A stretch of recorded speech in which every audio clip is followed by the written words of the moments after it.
우리가 믿는 예수님은 좋으신 분이십니다. 예수님을 믿으면은 예수님 닮아서 좋은 사람이 될까? 그건 숙제인 것 같아요. 그러면 좋겠는데 숙제인 것 같습니다. 예수님 믿는 사람이 모이는 교회는 다 좋은 교회일까? 그래야 마땅하겠는데 그것도 숙제인 것 같습니다. 이사를 하든 이러면은요, 좋은 교회를 소개해달라고. 우리 교회에서도 이사 가시는 어떤 성도님들이 그 지역에 좋은 교회를 소개해달라고. 좋은 교회에서 신앙생활하기를 원합니다. 좋은 교회에서 신앙생활하는 건 굉장한 복인 것 같아요. 어떤 교회가 좋은 교회일까요? 좋은 교회를 찾는데 어떤 교회가 좋은 교회일까? 사도행전 19장에 에베소 교회가 나옵니다. 에베소 교회를 살펴보면은 예루살렘 교회, 안디옥 교회 못지않게 이 교회가 참 좋은 교회 같구나, 그런 생각이 듭니다. 여러모로 이제 참 에베소 교회 같이 되어지면 참 좋겠다. 우리 교회는 어떤 교회일까? 우리 시화동산 교회는 좋은 교회일까? 어떤 교회일까? 어쨌든 좋은 교회가 되었으면 좋겠고, 목사로서도 그렇고 성도들로서도 우리 교회가 좋은 교회가 되길 위해서 기도해 주시길 바랍니다. 또 힘써 헌신해 주시길 바랍니다. 어떤 교회가 되면 좋을까? 에베소 교회의 모습이 이제 여러 가지가 나오는데, 에베소 교회는 바울 사도가 3차 선교 사역을 할 때 그때 이제 세워진 교회입니다. 처음에는 이렇게 굉장히 연약한 이제 모습들이 나옵니다. 바울 사도가 이제 에베소에 왔습니다. 어떤 제자들을 만났다고 되어 있어요. 누구 제자인지는 모르겠어요. 그런데 그들의 신앙을 좀 한번 확인해 보고 싶었던 것 같아요. 그래서 질문을 합니다. 질문을 요런 질문을 했습니다. 19장 2절에 보면은 너희가 믿을 때 성령을 받았느냐?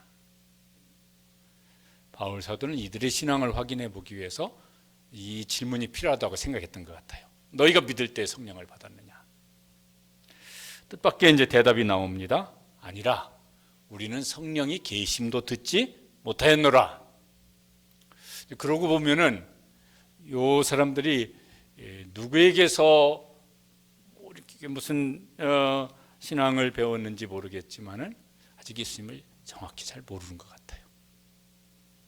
그래서 이제 바울 사도가 그들에게 복음을 전합니다. 그리고 그들이 이제 예수님을 믿습니다. 근데 믿음도 성령님이 도와주셔야 우리가 믿을 수 있습니다. 연구해서 믿는 게 아니고 무슨 뭐 이렇게 어떤 종교성이 뛰어나서 믿음이 있는 것이 아니고 믿어지는 은혜를 주셔야 믿어집니다. 요한복음 16장 13절에 예수님께서 이렇게 말씀하셨습니다. 그러나 진리의 성령이 오시면 그가 너희를 모든 진리 가운데로 인도하시리니. 진리는 진리신 예수님이십니다. 진리신 성령님이 오시면은 그러면 너희를 진리 가운데 예수님 믿어지게 하시고 알아지게 하시고 깨달아지게 하시고 그렇게 하실 것이다.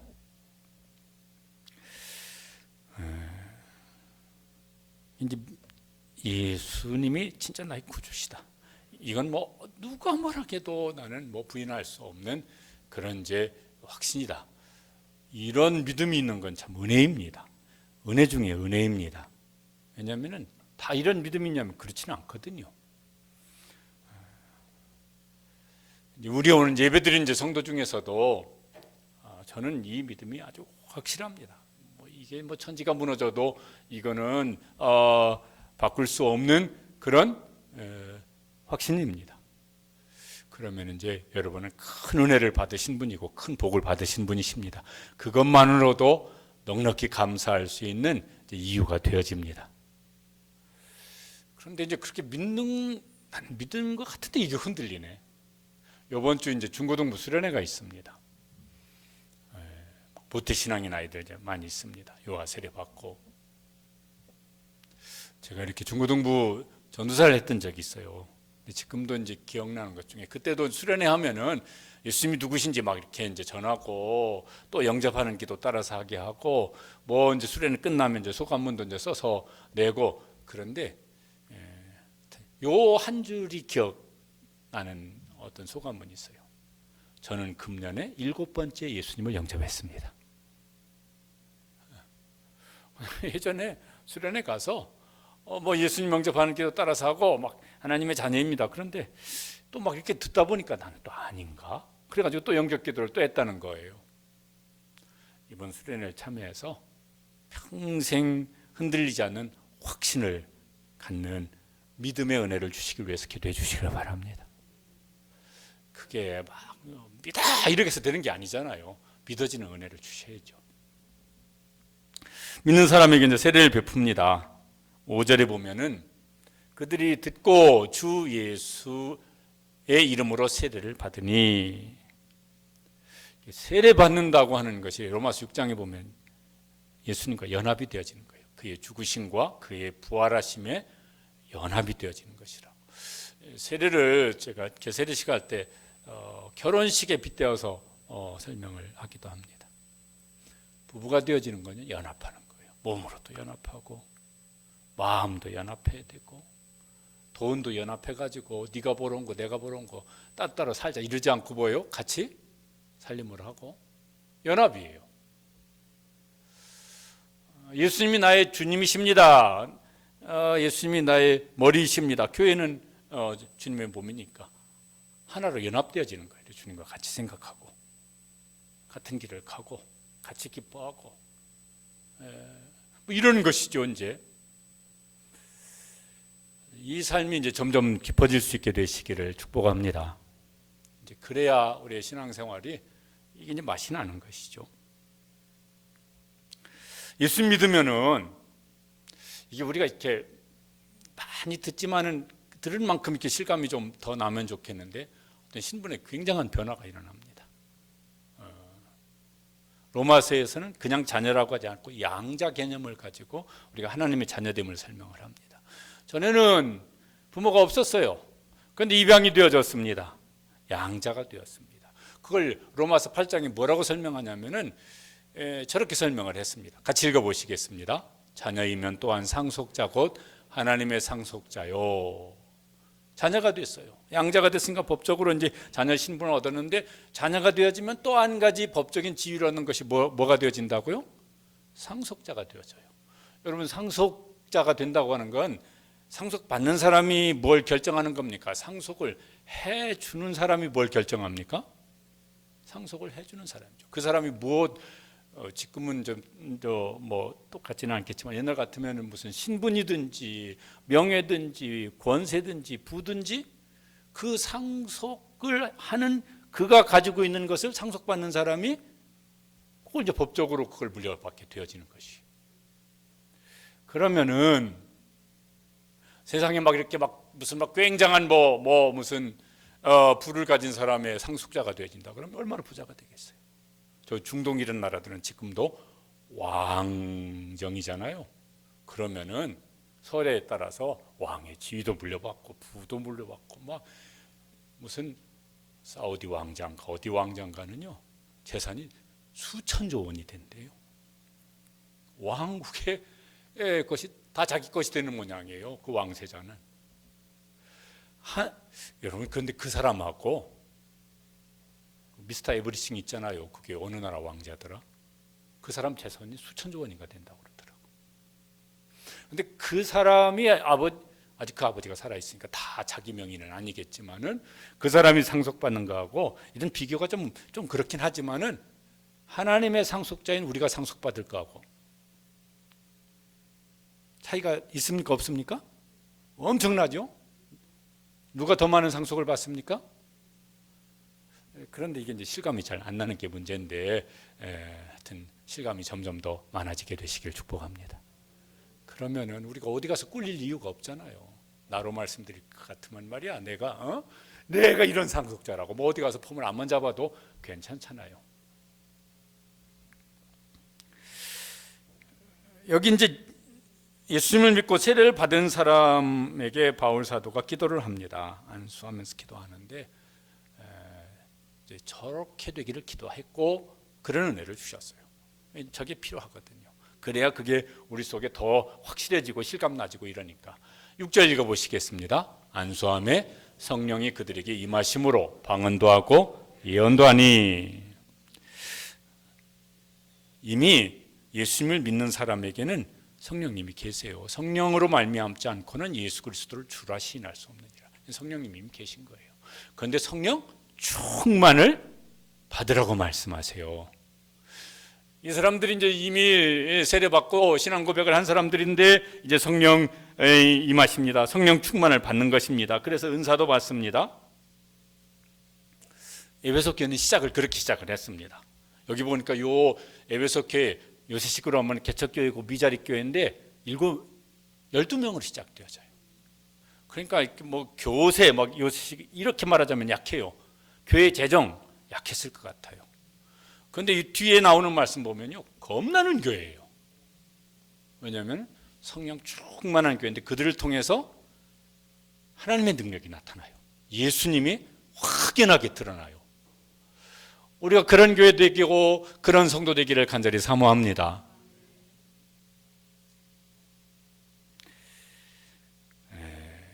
성령 충만 받는다고 하는 것을 성경이 여러 가지로 말씀하는데 그 중에 이제 그 에베소서 5장에 보면은 성령 충만 받는 것과 요것을 이렇게 빗대어서 비슷한 점이 있으니까 저렇게 설명을 했습니다.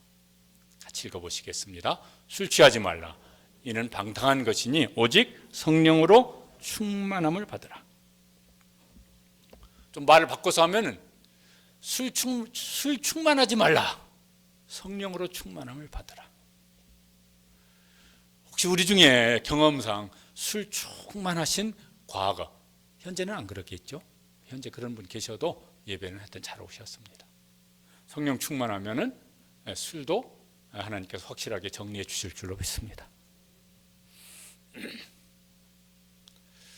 그 술 충만하면은 사람이 딴 사람이 되어져요. 그리고 술 깨면 뭐라고 그래요? 기억이 하나도 안 난다고 그래요. 이게 알코올 성분이 들어가면 무슨 어디 신경 어딘가를 억제해가지고요, 술 취하지 않았을 때 하지 않았던 말이며 행동을 하게 합니다. 그리고 그 술 기운이 떨어지면은 그런 말 안 해요. 그런 행동 안 합니다. 전봇대를 화장실로 삼는다는데 어떤 분은 냉장고를 화장실로 착각한 사람도 있다고. 술 깼는데도 그럽니까? 안 그래요.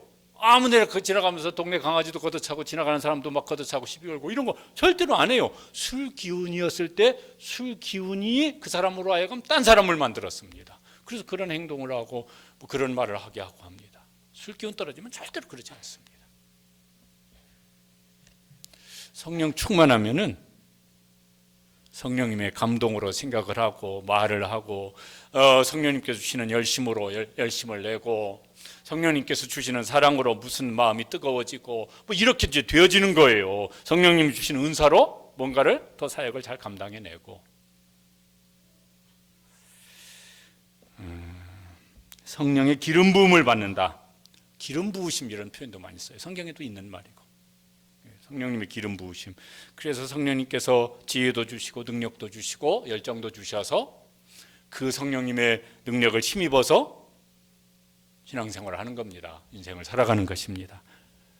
성령 충만을 받으시고 받으신 분은 그것을 늘 유지하고 새 나간 것 같다고 생각이 들면은 성령 충만을 다시 사모하게 되시기를 바랍니다. 베드로 사도를 보면 성령 충만 받기 이전과 이후의 모습이 딴 사람처럼 달라집니다. 그전에는 막 결심을 했어요. 내가 죽을지언정 주를 부인하지 않겠습니다. 진심이었을 것 같은데 사람 앞에 두려워서 마음이 쫄아가지고 거듭거듭 부인합니다. 예수님 부활 목격을 했는데도 불구하고 여전히 두려워서 방에서 숨어서 나오지를 못합니다. 증인되라고 하셨는데 침묵하고 있습니다. 그런데 사도행전 2장에 성령 충만을 받은 다음에 딴 사람이 되어집니다. 방 안에 숨어 있습니까? 아니요, 뛰쳐나옵니다. 침묵합니까? 떠들어대기 시작합니다. 예수님을 증거하기 시작합니다. 다시는 예수 이름으로 아무 말도 하지 말라 재판에서 그렇게 판결을 받았는데 어깨다 힘 팍 주고 목에다 힘 주고 뭐예요? 너희 말 듣는 것이 하나님 말씀 듣는 것보다 더 옳은가 너희 스스로 한번 판단해봐라. 이것들아라는 없고 괄호 속에 있는 말입니다. 그러면서요 나와요. 그러니까 딴 사람이 됐어요. 더 이상 사람 두려워하지 아니하고 사람 두려워서 침묵하지 아니하고 이것저것 계산하다가 가만히 있어 꼼짝하지 말고 있는 게 이게 상책이야 이렇게 하지 아니하고 딴 사람으로 살아갑니다. 요 성령님께서 그에게 그런 담대함을 주셨고 열정을 주셨고 그런 사모함을 주셨고 그리고 한번 말하면 막 우리가 어찌할꼬 이러면서 막 회개하는 역사도 일어났었고 성령 충만 받아서 설교를 해야 되는데 자녀한테 뭘 권고할 때도 너 엄마가 몇 번 얘기했어. 이러지 말고 성령 충만하여서 그래서 말씀하면은 아이가 막 어찌할꼬 막 이러면서 회개를 하면은 좋겠는데 너 엄마가 몇 번 얘기했어. 너 아빠가 지금 그러면 다리 몽둥이 부러진다고 얘기했어 안 했어? 이거 가지고는 안 편해요. 듣는 사람 귀 아프고 말하는 사람 입 아프고. 그런데 성령 충만을 받았던 베드로 사도가 선포할 때 사람들이 가슴을 치면서 우리가 어찌할꼬 그랬거든요. 야, 그래서 부모도 성령 충만하고 목사도 성령 충만하고 우리 목자 부목자 헌신 예배 했는데 목자들 부목자들께서도 성령 충만하시기를 사모하시고 그런 은혜 주시기를 축복합니다. 그래야 나도 변하고 너도 변하고 변하는 역사가 일어나는 것이죠. 이 오늘 성령 말씀을 통해서 주님께서 오늘 우리에게도 물으실 것입니다. 너희가 믿을 때 성령을 받았느냐? 오늘 예배드리고 있는데 설교하는 목사 너는 성령 충만을 받았느냐? 지금 성령 충만하냐? 막 찬양을 했는데 너는 지금 성령 충만하여서 찬양을 하냐? 우리가 막 또 이렇게 봉사도 이제 하실 겁니다. 넌 지금 성령 충만해서 그 봉사를 하고 있냐? 물으실 것 같아요. 우리 교회는 성령 충만한 교회인가? 아니 성령 충만한 교회 되기를 간절히 원합니다. 저도 성령 충만한 목사로서 목회할 수 있도록 기도해 주시고 저도 간절히 기도합니다. 우리 교회 성도들도 신앙생활하되 성령 충만해서 성령님의 감동으로 그분이 주시는 소원으로 열심으로 혹은 지혜로 능력으로 은사로 신앙생활도 하고 봉사도 할 수 있게 되시기를 주님의 이름으로 축복합니다. 어찌 성령 충만할 수 있을까? 예수님께서 이렇게 말씀하셨어요. 누가복음 11장 13절 말씀입니다. 같이 읽어보시겠습니다. 너희 하늘 아버지께서 구하는 자에게 성령을 주시지 않겠느냐. 저 앞에 계속 있는 말씀 있죠? 구하라, 찾으라, 두드리라. 이 말씀이 그 앞에 있어요. 그렇게 기도하라고. 그러면은 그렇게 구하는 자에게 뭘 주시지 않겠느냐? 성령을 주시지 아니하겠느냐. 성령님께서 우리 가운데 충만히 부어주실 때까지 그렇게 구하고 찾고 기도하면서 2024년 새해 정말 그렇게 사모하면서 성령 충만한 교회, 성령 충만한 성도로 그렇게 한번 신앙생활 해볼 수 있게 되시길 간절히 원합니다. 바울 사도가 이제 성령 충만함을 받은 이 성도들을 데리고 훈련을 시키는 일을 합니다. 바울 사도가 처음 사역은 이렇게 이제 그 다수를 놓고 전도하는 사역을 했었어요. 그게 19장 8절에 보면은 이제 저렇게 했었습니다. 석 달 동안 담대히 하나님 나라에 관하여 강론하며 권면하되 회당에서 그 회당에 모인 사람들한테 다수에게 전도하는 거예요. 그런데 그 반응이 그렇게 좋아 보이지가 않습니다. 저런 반응이 많이 나온 거예요. 어떤 사람들은 마음이 굳어 순종하지 않고 무리 앞에서 이 도를 비방한 것을 받아들이지 아니하고 오히려 반발합니다. 거부합니다. 비판합니다. 누가 설교를 한 겁니까? 제가 설교한 게 아니라 누가 설교를 한 거예요? 위대한 바울 사도가 설교를 했어요. 그런데도 반응이 저랬어요. 전에도 말씀드린 적이 있는지 모르겠지만 이런 생각을 하는 게 이게 성경을 읽을 때 이게 바람직한 자세는 아닌데 저런 대목이 나오면 은근히 위로가 되어집니다. 저는 천하의 바울 사도가 설교를 해도 저러는데 뭘 내가 설교를 했는데 뭐가 다 아멘이고 뭐가 다 변화되어지고. 아니, 이제 그거보다 더 위로가 되는 건 복음서에 예수님이 설교를 하셨네. 그것도 막 기적을 행하시면서 설교를 하셨네. 그런데 반응이 시큰둥한 사람들이 꽤 많더라고요. 들을 귀가 있는 것, 믿어지는 건 은혜 중에 은혜입니다. 복 중에 복입니다. 이게 얼마나 귀한 은혜인지 몰라요. 또 그런 은혜를 저는 안 믿어집니다. 저는 앉아 있긴 하지만은 가정의 평화를 위해서 앉아 있지 뭘 제가 굳이 그러나 여기 앉아 있기 때문에 주님께서 믿어지는 은혜를 주시고 성령님께서 충만히 부어 주시는 은혜를 주시기를 주님의 이름으로 축복합니다. 주실 거예요. 와서 앉아 있는데, 가정의 평화를 위해서 앉아 있는데 얼마나 귀해요.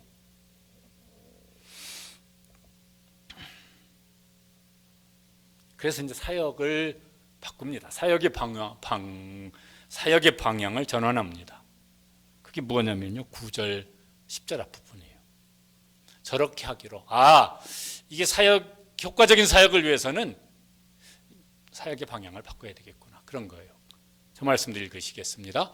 제자들을 따로 세우고 두란노 서원에서 날마다 강론하니라. 2해 동안 이같이 하니. 성령 충만 받은 그 12명의 사람들을 2년 동안 날마다 훈련을 시킵니다. 두란노선, 그것도 옛날에도 무슨 학교가 있었던 모양인데 거기에서 빌려서 했는지 2년 동안 날마다 훈련을 시킨 거예요. 그러니까 굉장히 강도 높은 훈련을 시킨 것이죠. 예수님은 얼마 동안 하셨습니까? 한 3년 넘게, 한 3년 반 정도 되어질 것 같은데 날마다 예수님도 3년 반 동안 훈련시켰어요. 예수님은 제자들을 훈련시킨 다음에 그들이 성령 충만 받을 수 있게 이제 하셨고, 여기 바울 사도는 이미 성령 충만 받은 사람들을 날마다 훈련을 시키는 일을 합니다.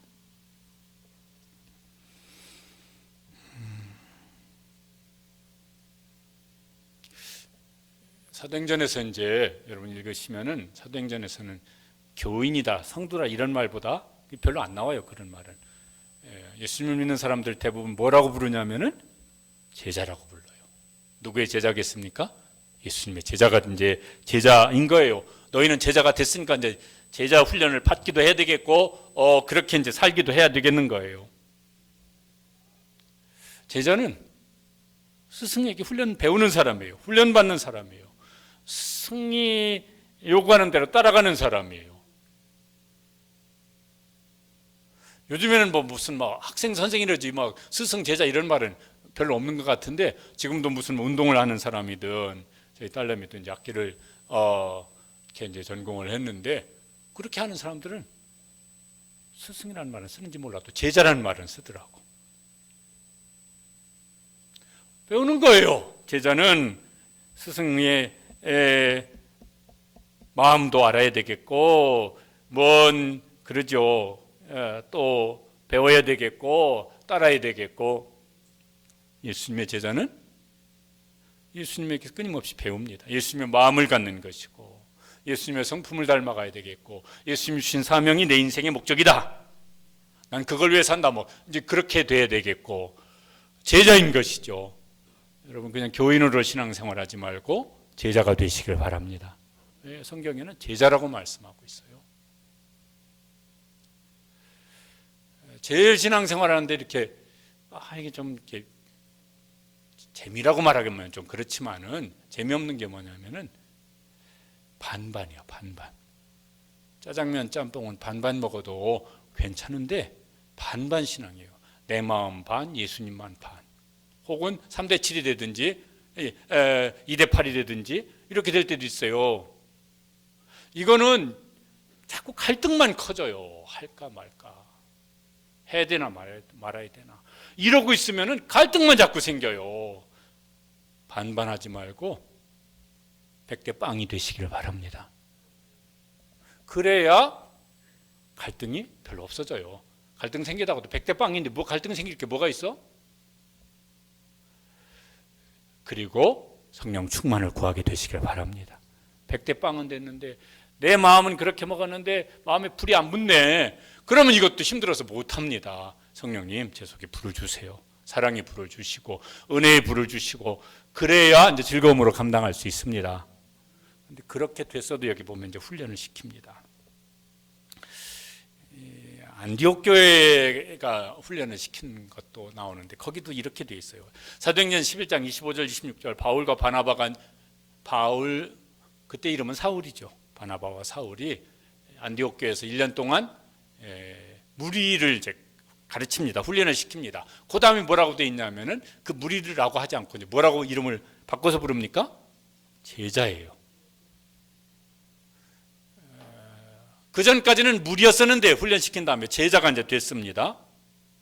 그리고 이 제자들을 세상 사람들이 부르는 이름이 생겼습니다. 뭡니까? 그리스도인이에요. 세상 사람들이 봐도 저 사람들은 그리스도인이라는 건 그리스도께 소속된 사람, 그리스도를 따르는 사람, 그리스도를 위해서 사는 사람, 뭐 이런 말인 거예요. 저 사람들 보니까 알겠어요. 뭘 알겠어요? 저 사람들이 누구를 따라 사는지, 누구에게 소속된 사람들인지, 누구를 위해 사는 사람들인지 보니까 말하고 행동하고 사는 거 보니까 보여요. 그래서 그 안디옥에 있는 사람들이 안디옥 교회 교인들을 보면서 뭐라고 불렀다고요? 그리스도인이라고. 우리가 이제 그냥 우리는 기독교인, 기독이란 말이 그리스도를 한자로 표현한 거잖아요. 그럼 기독교인인데 사람들이 알아요. 안 믿는 남편이 믿는 아내를 보고 알겠어요. 자녀가 부모를 보고 알겠어요. 직장의 동료가 안 믿는 직장 동료가 믿는 나를 보고 알겠어요. 너를 보니까 네가 믿는 그리스도가 누군지 내가 알 것 같다. 그런 말이에요. 저게 제자의 삶을 안디옥 교인들이 살고 있는 것이죠. 안디옥 교회도 성령 충만한 교회였어요. 보면은 예수 믿고 세례 받았습니다. 성령 충만 받고 잘 훈련되어져서 우리를 통해서 예수님의 모습이 사람들 가운데 드러나게 되기를 간절히 원합니다. 그럼 참 좋겠어요. 예수님께서 부활하신 다음에 지상명령, 승천하시기 전에 지상명령을 주십니다. 그 중에 유명한 말씀이 마태복음 28장에 나와요. 너희는 가서 모든 민족을 어떻게 하라? 제자로 삼으라. 너희가 제자인데 너희가 이제는 또 다른 사람을 제자로 삼으라. 교인 삼으라? 아니고 성도 삼으라. 이렇게 하나 예수님 그렇게 말씀 안 하셨어요.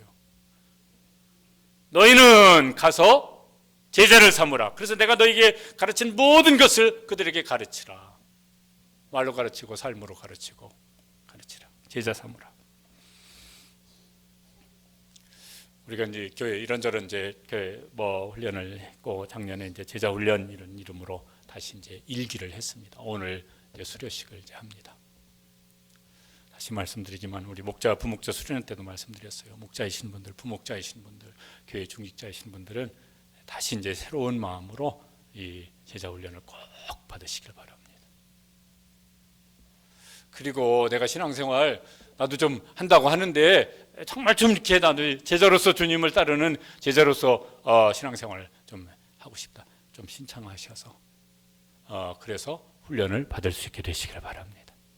이왕의 신앙생활 하는데 뭐 안 할 바에는 모르지만은 하기로만 먹고 하다가 중간에 좀 그만두실 여차하면은 뭐 금년 내로든지 내년 내로든지 신앙생활 때려칠 마음이 있다. 여러분들 여기 계십니까? 누가 그러겠어요? 다 잘하고 싶은 마음이시죠. 근데 그러면 성령 충만 받기를 사모하시고 또 잘 훈련 받을 수 있게 되시기를 바랍니다. 수료하시는 분들은 예수님 말씀하셨어요. 너는 어떻게 하라? 제자를 삼으라고. 또 누군가를 제자 삼으세요. 그래서 여기 오면 뭐 1:1 양육 그러면요 좀 하시고 저는 사람이 없는데요 전도해서 하시고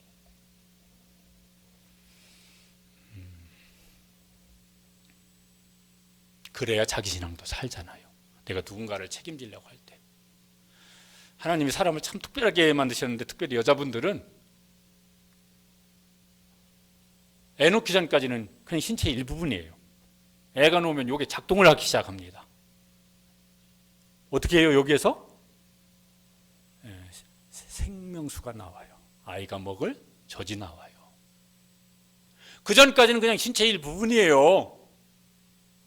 근데 아이를 놓으면 여기서 생명수가 나와요. 우리가 누군가를 살리는 일을 할 때 우리의 심령에서 생수의 강도 흐르게 될 줄로 믿습니다. 왜요?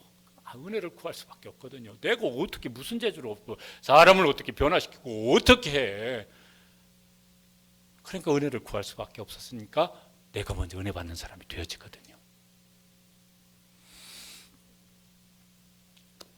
성령 충만을 받고 그 다음에 이제 훈련 받은 에베소 교회를 통해서 세상 가운데 예수님이 이제 드러나기 시작합니다. 그런데 이거 참 근사하다 싶어요. 10절 말씀에 보면은 이제 어떻게 예수님을 드러내냐면은 저렇게 드러냈습니다. 읽어보시죠. 아시아에 사는 자는 유대인이나 헬라인이나 다 주의 말씀을 듣더라.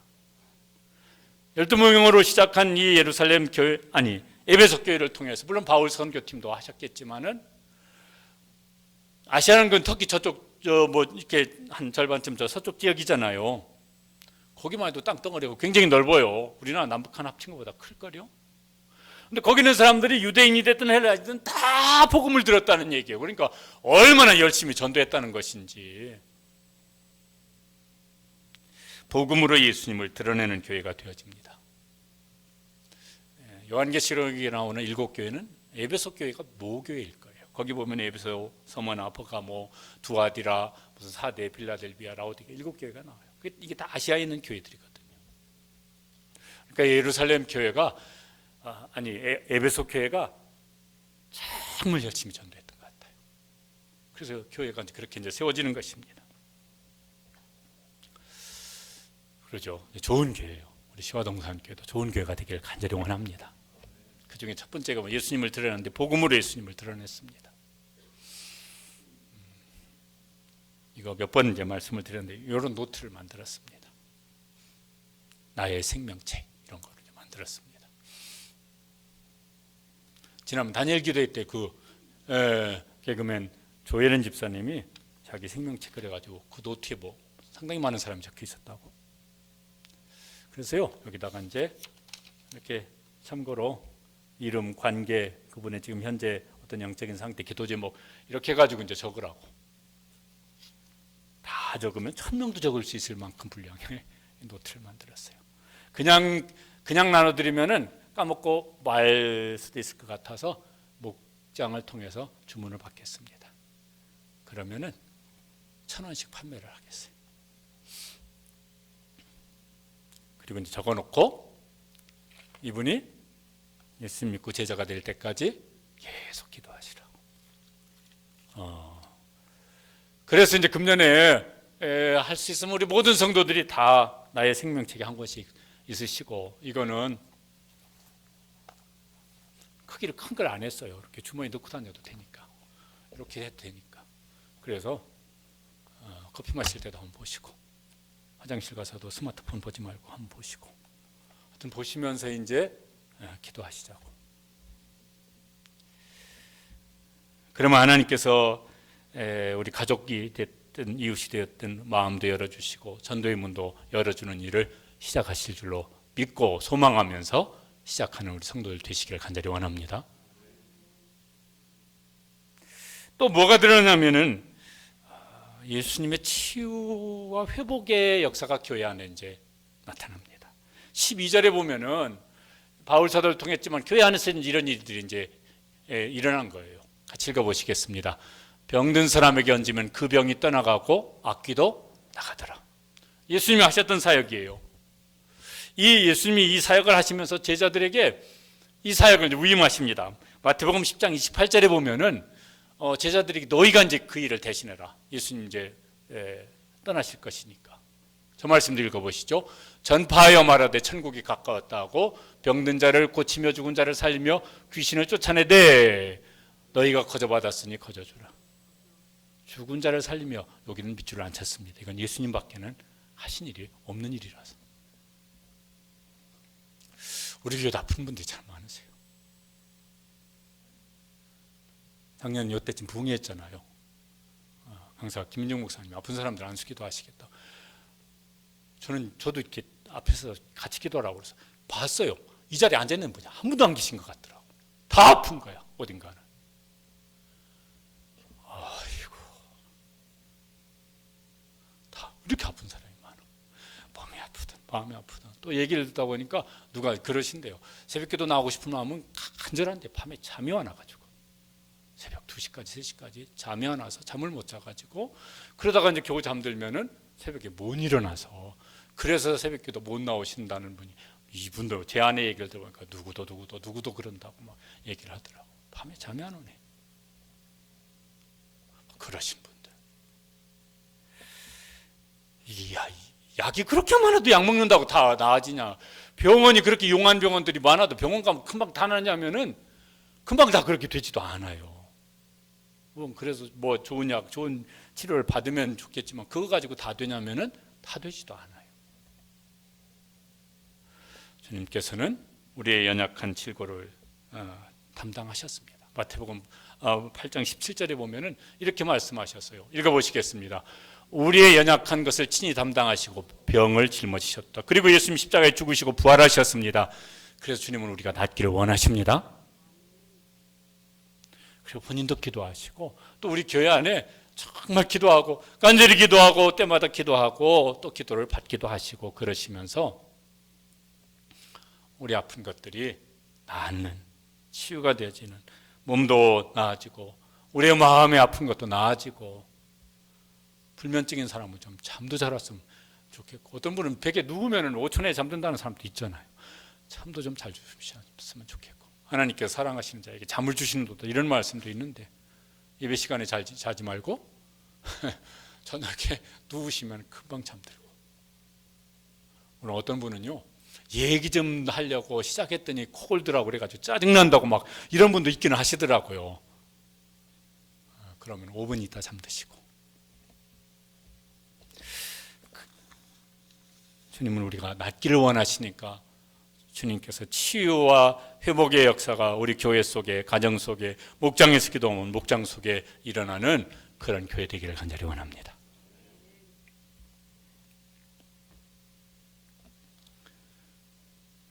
세상을 변화시키는 일, 에베소 교회 속에 나타나요. 17절에 보면은 이런 말씀이 있습니다. 야, 저것도 참, 와, 저렇게 되면 좋겠어요. 읽어보시겠습니다. 에베소에 사는 유대인과 헬라인들이 다 주 예수의 이름을 높이고. 저 유대인과 헬라인이 다 예수 믿는 사람들이 얘기가 아니에요.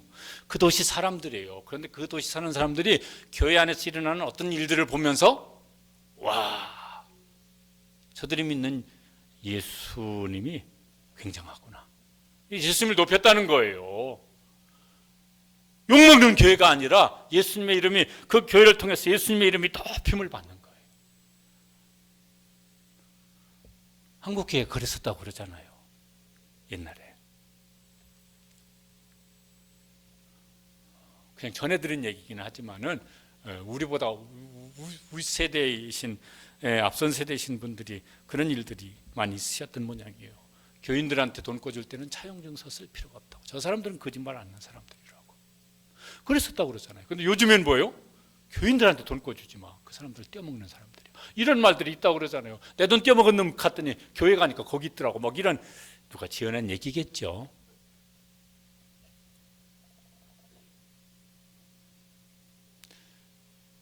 에베소 교인들을 보면서 예수님의 이름이 높임을 받으시는 거예요.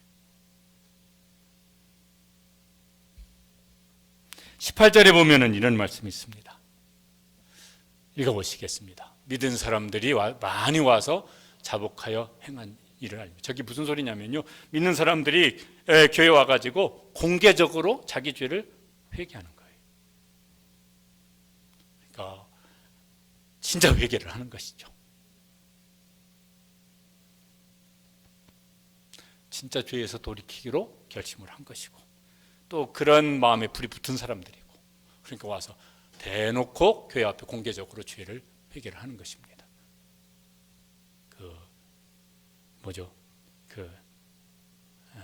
평양에 성령 충만한 역사가 일어났을 때 그랬었다고 그러잖아요. 교회 역사를 보면 예배 끝나고 나면 앞에 줄줄이 막 차례대로 나와가지고, 그 목사님부터 막 그게 장로님부터 뭐 누구부터 막 와서 나는 이런 죄를 범한 죄인이라고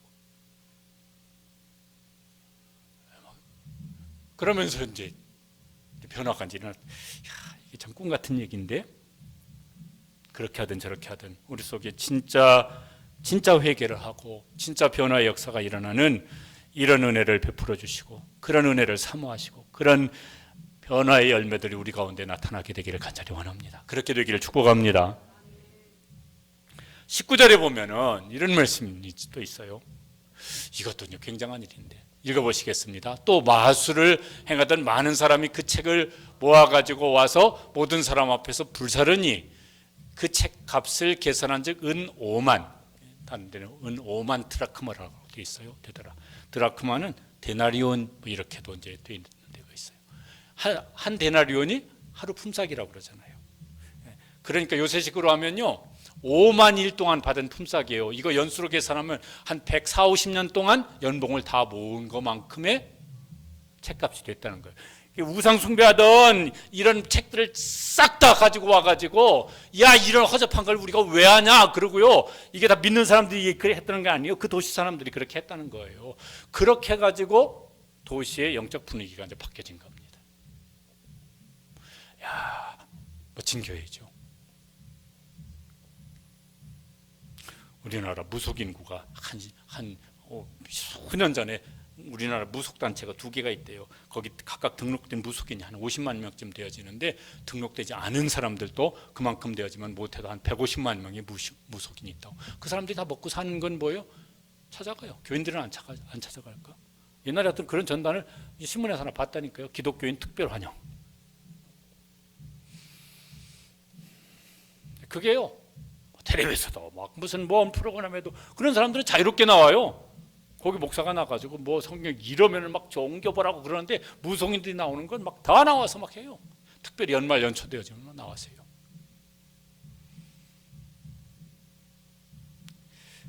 교회가, 우리 교회도 그렇고 한국 교회가 그렇고, 야, 이런 역사를 일으킬 수 있다면 얼마나 좋을까? 얼마나 좋은 교회일까? 교인뿐만 아니라 교회 밖에 있는 사람들도, 야, 이런 허접한 걸 우리가 왜 하냐, 차라리 교인들한테 기도 부탁하지, 그게 100번 낫지, 이러면서 다 집어쳤다는 거예요. 불사질러 버렸다는 거예요. 우리에게 우상이 있어요. 우리 마음속에도 탐심은 우상이라. 내 속에 있는 우상, 우리 가정 속에 있는 우상, 우리 자녀에게 있는 우상, 교회 속에는 없을까? 교회 속에도 우상이 있을 것 같아요. 금년에는 이 우상들 싹 다 모아가지고 불살라버리는 그런 은혜가, 그런 역사가 일어나면 좋겠습니다. 그럼 얼마나 좋은 교회가 되어질까? 이런 것들을 다 합한 변화를 20절에 이렇게 말씀했습니다. 20절 읽어보시겠습니다. 이와 같이 주의 말씀이 힘이 있어 흥왕하여 세력을 얻으니라. 좋은 교회에서 신앙생활 하면 좋겠어요. 그럼 목사도 좋겠고 성도들도 다 좋을 것 같아요. 에베소 교회는 좋은 교회예요. 이제 그런 모습이 우리 시화동산 교회 안에도 있었으면 좋겠습니다. 진짜 예수님을 믿어요. 성령 충만을 받습니다. 그리고 아주 강도 높은 훈련을 받은 제자들이 되어집니다. 그들을 통해서 예수님이 드러나요. 복음이 증거되어지고, 아픈 사람들이 나아지는 치유가 일어나고, 귀신이 쫓겨나가고, 그들을 통해서 도시의 영적 분위기가 달라지고, 이제 열방의 모든 교회 속에 일이 일어나야 되겠고, 한국 교회 속에 일이 일어나야 되겠고, 우리 시화동산교회에서도 이런 일이 일어나는 좋은 교회, 그리고 그 좋은 교회에서 신앙생활하는 좋은 제자들 되시기를 주님의 이름으로 축복합니다. 기도하시겠습니다. 우리 같이 한번 합심하여 통성으로 기도하시겠습니다. 우리 교회도 에베소 교회 같은 좋은 교회 되기를 원합니다. 한국 교회가 에베소 교회 같은 교회로, 복음이 처음 들어왔을 때 한국 교회는 그런 교회였었다고, 우리 믿음의 선조들은 그런 정말 좋은 제자들이었었다고, 우리는 그런 믿음의 후대인데, 하나님 다시 한국 교회 속에, 우리 교회 속에, 우리 자신 속에 이런 은혜를 베풀어 주시옵소서. 그런 제자인 교회가 되게 하여 주시옵소서. 예수님이 확연히 드러나는 삶을 살게 하여 주시옵소서. 같이 한번 동성으로 기도하시겠습니다. 하나님 아버지 감사합니다. 저희들도 불러주셔서 하나님의 자녀 삼아주셔서 감사합니다. 저희들이 하나님의 자녀임이 우리의 삶을 통해서 예수님이 드러나고 하나님 얼마나 좋으시고 귀하신 분이 드러났으면 좋겠습니다. 저희에게도 정말 흔들리지 않는 확신 가진 이런 믿음을 가지고 살 수 있도록 성령님 믿어지는 은혜를 날마다 새롭게 더하여 주시옵소서.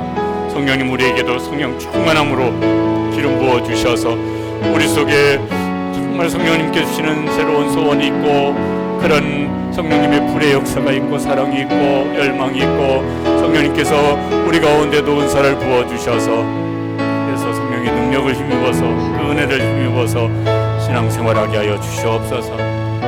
우리도 좋은 제자가 되어져서 예수님을 고스란히 닮아가는 제자가 될 수 있게 되기를 원합니다. 그래서 우리의 삶을 통해서 예수님이 드러나는 삶을 살되 우리 자녀들에게도 저희를 통해서 예수님이 드러나고 하나님 우리가 일하는 모든 관계 속에서 예수님이 드러나고 예수님의 사랑도 드러나고 복음도 드러나고 치유와 회복도 드러나고 삶의 변화도 드러날 수 있는 그런 우리 시화동산교회 모든 제자인 저희들 될 수 있도록 은혜를 베풀어 주시고 새롭게 하여 주시옵소서.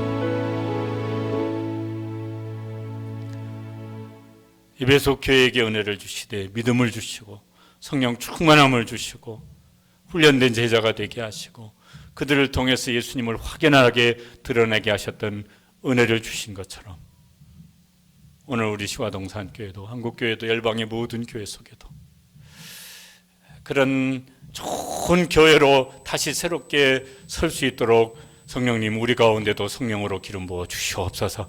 은혜를 베풀어 주시옵소서. 우리의 삶을 그렇게 사용하여 주시옵소서. 예수님의 이름으로 기도드리옵나이다. 아멘. 우리 찬양하시겠습니다.